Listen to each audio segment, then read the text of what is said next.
ખેડૂતોની ચિંતા વધારતી આગાહી 24 કલાક બાદ માવઠાની તીવ્રતા હજુ વધશે। રાજ્યમાં ગાજવીજ સાથે વરસાદની આગાહી કરવામાં આવી છે।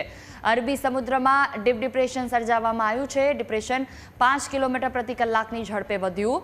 ઉત્તર પૂર્વ તરફ ડીપ ડિપ્રેશન આગળ વધશે। દાહોદ, છોટાઉદેપુર, નર્મદામાં પણ વરસાદની આગાહી કરવામાં આવી।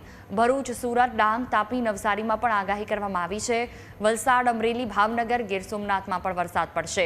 25મીએ સુરત, નવસારી, ડાંગ અને વલસાડમાં ભારે વરસાદ પડશે તો ગીર સોમનાથ, અમરેલી અને ભાવનગરમાં પણ ભારે વરસાદ પડશે। 26મીએ ભરૂચ, સુરત, નવસારી અને ડાંગમાં પણ વરસાદ થશે। વલસાડ, ગીર સોમનાથ અને અમરેલીમાં પણ વરસાદની આગાહી કરવામાં આવી છે। અને 25 ઓક્ટોબર 2025 થી લઈ અને 2 નવેમ્બર 2025 સુધી એટલે કે 7 દિવસ સુધી ગુજરાतની અંદર अलग अलग વિસ્તારોમાં માવઠાના વરસાદની શક્યતા। 25 अक्टूबर को गुजरात रीजन में सूरत, नवसारी, वलसाड, दमन, दादरा नगर हवेली और डांग के लिए दिया गया है और सौराष्ट्र कच्छ में आपका अमरेली, भावनगर और गिर सोमनाथ और दीव के लिए दिया गया है। કારણે 25 તારીખથી દક્ષિણ ગુજરાતના જે વલસાડ, નવસારી અને વાપી જેવા વિસ્તારો છે ત્યાંથી માવઠાના વરસાદની શરૂઆત થઈ જશે।